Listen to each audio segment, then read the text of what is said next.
নমস্কার, গল্প স্বল্প বাই মৌসুমী চ্যানেলে আপনাদের স্বাগতম। আজকে আমরা এই ভিডিওর মাধ্যমে জানব ন্যাড়া পোড়া অর্থাৎ হোলিকা দহন কেন করা হয়, হোলিকা দহনের তাৎপর্য, 2025 সালে হোলিকা দহনের শুভ সময় কখন। চলুন তাহলে ভিডিওটি শুরু করা যাক। হোলিকা দহন তার প্রাচীন রীতিনীতি এবং গভীর আধ্যাত্মিক তাৎপর্য সহ ভারতের সমৃদ্ধি সাংস্কৃতিক ঐতিহ্যের প্রমাণ।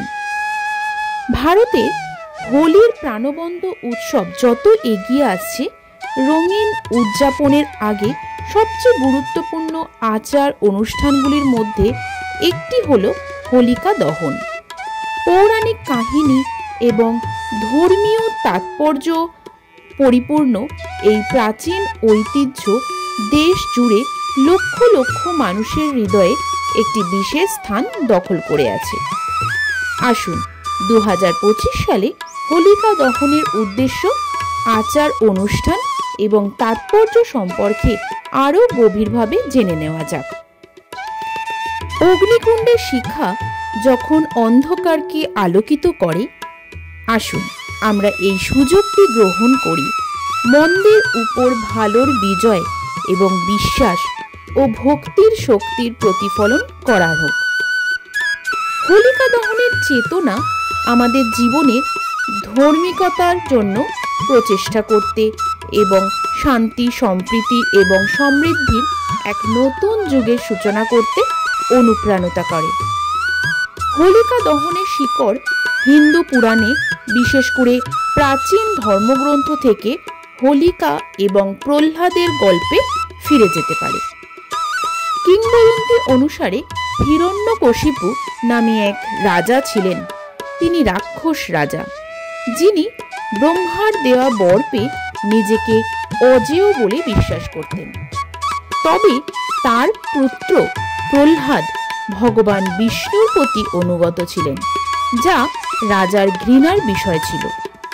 হিরণ্যকশিপুর বোন হোলিকাকে আগুন সহ্য করার শক্তি দেওয়া হয়েছিল।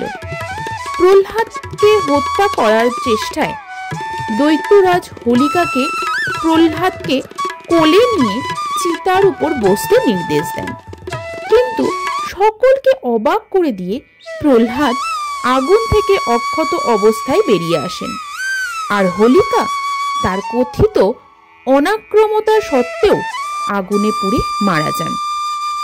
এই অনুষ্ঠানটি মন্দের উপর ভালোর বিজয় এবং ধার্মিকদের সুরক্ষার প্রতীক। হোলিকা দহন, যা ছোট হোলি বা অগ্নি উৎসব নামেও পরিচিত, হোলির মূল দিনের আগের রাতে উদযাপিত হয়।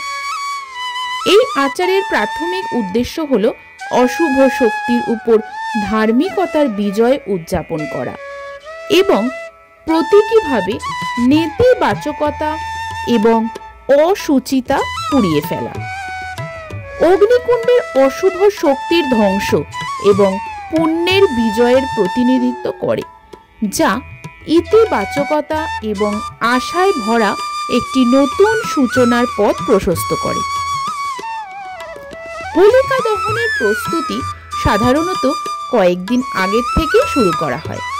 লোকেরা কাঠ, ডালপালা এবং অন্যান্য দাহ্য পদার্থ সংগ্রহ করে অগ্নিকুণ্ড তৈরি করে। হোলিকা দহনের সন্ধ্যায় সম্প্রদায়গুলো অত্যন্ত আগ্রহ এবং উৎসাহের সঙ্গে অগ্নিকুণ্ডের চারপাশে জড়ো হয়।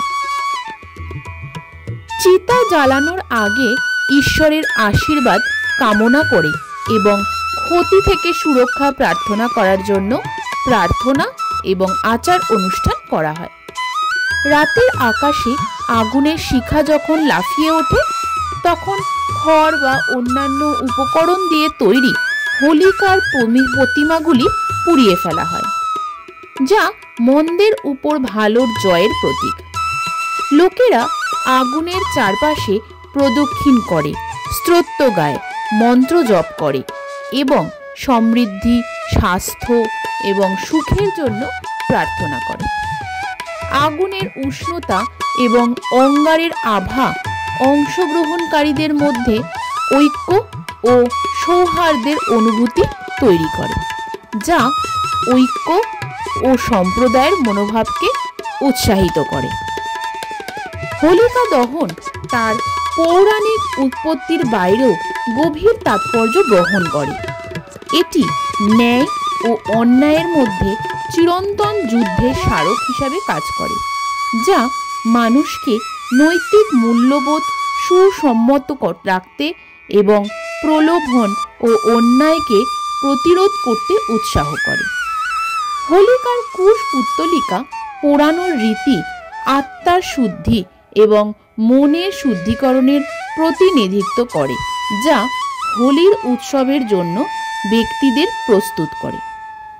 তাছাড়া হোলিকা দহন কৃষি চক্রের সাথেও জড়িত, যা শীতকাল থেকে বসন্ততে রূপান্তরকে চিহ্নিত করে। এই অগ্নিকুণ্ড দেবতাদের কাছে প্রচুর ফসলের জন্য প্রতীকী উৎসর্গ হিসাবে কাজ করে, যা আগামী বছরের সমৃদ্ধি এবং প্রাচুর্যের জন্য তাদের আশীর্বাদ প্রার্থনা করা হয়। বৈদিক ক্যালেন্ডার অনুসারে এই বছর ফাল্গুন মাসের পূর্ণিমা তিথি 13ই মার্চ 2025 তারিখে সকাল 10:25 থেকে শুরু হয়ে 14ই মার্চ 2025 তারিখে দুপুর 12:23 শেষ হচ্ছে।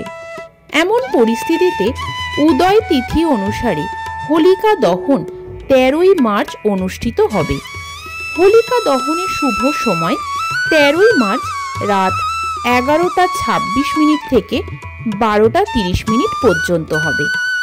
এর মানে হলো এই বছর হোলিকা দহনের জন্য 64 মিনিট সময় থাকবে। ভিডিওটি ভালো লাগলে অবশ্যই করে একটি লাইক, কমেন্ট এবং শেয়ার করে দেবেন। এখনো পর্যন্ত আমার চ্যানেলটি যদি সাবস্ক্রাইব না করা হয়ে থাকে, চ্যানেলটি একটু সাবস্ক্রাইব করে দেবেন। খুব শীঘ্রই দেখা হবে এই ধরনের নতুন কোনো ভিডিও নিয়ে। এতক্ষণ সঙ্গে থাকার জন্য অসংখ্য ধন্যবাদ। নমস্কার।